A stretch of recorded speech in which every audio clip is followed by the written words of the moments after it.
महाविकास आघाडीच्या नेत्यांची येत्या 20 सप्टेंबरला महत्त्वाची बैठक होणार आहे। या बैठकीत विधानसभा जागा वाटपाचं सूत्र ठरवलं जाणार असल्याची चर्चा आहे। मात्र मवियात विधानसभेला जागा वाटपावरून आतापासूनच रणशिंग फुंकली गेली आहेत, कारण लोकसभेच्या निकालाच्या आधारावर काँग्रेसनं सर्वाधिक म्हणजे 108 जागांची मागणी केली आहे। पाहूया हा रिपोर्ट। ज्या मवियाचं लोकसभेला जागा वाटप सुकरपणे पडलं, त्याच मवियात विधानसभेला जागा वाटपावरून घमासान रंगण्याची चिन्ह आहेत।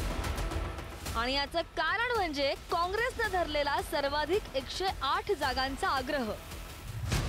कसं असणार जागा वाटपाचं सूत्र? 2019च्या निवडणुकीत जिंकलेल्या जागा त्या पक्षाला मिळणार। 154 जागांचा तिढा सुटल्यानंतर 134 जागांचा प्रश्न कायम राहतो। 134 जागांपैकी 105 जागांवर 2019ला भाजपा विरोधात दुसऱ्या क्रमांकावर काँग्रेस राष्ट्रवादीचे उमेदवार होते। दुसऱ्या क्रमांकाच्या 105 जागांवर काँग्रेस आणि शरद पवारांची राष्ट्रवादी दावा करणार। 2019ला जिंकलेल्या 44 आणि त्यात आणखी 64 जागा अशा एकूण 108 काँग्रेसला मिळू शकतात। 2019ला जिंकलेल्या 54 आणि त्यात आणखी 41 अशा एकूण 95 जागा शरद पवारांच्या राष्ट्रवादीला मिळू शकतात। 2019ला जिंकलेल्या 54 आणि त्यात आणखी 31 अशा एकूण 85 जागा ठाकरेंच्या शिवसेनेला मिळू शकतात। 183 जागा, मला 183 पेक्षाही जास्त जागावर महाविकास आघाडीचा विजय होणार।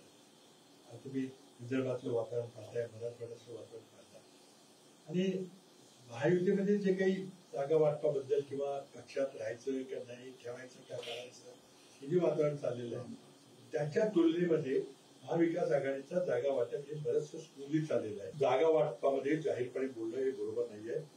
जागा वाटपाचा जेव्हा निर्णय अंतिम निर्णय होईल तेव्हा तुमचं प्रेस कॉन्फरन्समध्ये विधी पक्षात ह्या आकडे समोर येत आहेत। या आकड्यात अजून कोणतंही तसं तथ्य नाही।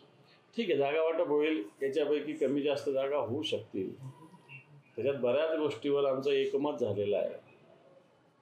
आकडे जी येत आहेत ते काही सत्य नाही, एवढं मी तुम्हाला 100% सांगेल। विधानसभाच्या जागा वाटपासाठी काँग्रेसकडून आणखी फॉर्म्युला पुढे केला जातोय। लोकसभा निवडणुकीत काँग्रेसनं सर्वाधिक जागांवर विजय मिळवलाय, त्यामुळे लोकसभेला विधानसभा जागांवर जो पक्ष आघाडीवर होता ती जागा संबंधित पक्षाला दिली जावी अशी मागणी सुद्धा काँग्रेसकडून केली जाते। या सूत्रानुसार काँग्रेसच्या वाट्याला 135 जागा येऊ शकतात। विधानसभेसाठी काँग्रेसचा 172 मतदारसंघात आढावा पूर्ण। ठाकरेंची शिवसेना, शरद पवारांच्या राष्ट्रवादीच्या मतदारसंघातही काँग्रेसची चाचपणी। मराठवाड्यातील 46, उत्तर महाराष्ट्रातील 46, पश्चिम महाराष्ट्रातील 50, अमरावती विभागातील 30 जागांचा आढावा। 19 सप्टेंबरला कोकण विभागातील 40 जागांचा आढावा घेतला जाईल। 22 आणि 23 सप्टेंबरला नागपूर विभागातील 32 जागांचा आढावा घेणार। 24 आणि 27 सप्टेंबरला मुंबईतील 36 जागांचा आढावा घेतला जाणार। मुंबईत आम्हाला अधिक जागा निश्चितच शिवसेना लढणार। पुण्यापेक्षा मुंबईत जसं नागपुरात ते अधिक लढतात किंवा विदर्भात लढतात, तसं आम्ही इथं अधिक लढणार। आजही तुम्हीच सगळेजण सर्व्हिशन देताय, ते 165 ते 180 जागा महाविकास आघाडीच्या येतील, तेव्हा निश्चितपणे सगळ्यांना माहिती आहे की आपण कुठे आहोत आणि छान आघाडी होईल। मुंबईतही जाऊन चांगलं होईल, विदर्भातही चांगलं। जागा वाटपाबरोबरच महाविकास आघाडीमध्ये मुख्यमंत्री पदासाठी सुद्धा रस्सीखेच दिसतेय। उद्धव ठाकरे, जयंत पाटील आणि नाना पटोले हे तीनही नेते मुख्यमंत्री पदाच्या रेसमध्ये आहेत। नाना पटोले मुख्यमंत्री होणार असं वक्तव्य काँग्रेस खासदार प्रशांत पटोलेंनी केलंय।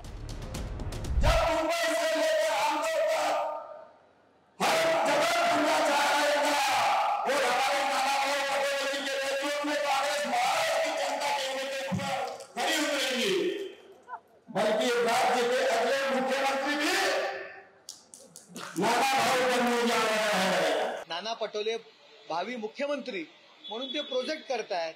उद्धव ठाकरेंनी त्याच्यापासून बोध घ्यावा की उद्धव ठाकरे यांची जी काही प्रतिमा आहे, त्या उद्धव ठाकरे यांचं स्थान जे काय आहे ते त्यांनी समजून घ्यावं। शरद पवारांनी सुद्धा सांगितलेलं आहे, मुख्यमंत्री ठरलेला नाहीये, ज्याचे जास्त आमदार त्यांचा मुख्यमंत्री, आम्ही नंतर ठरवू।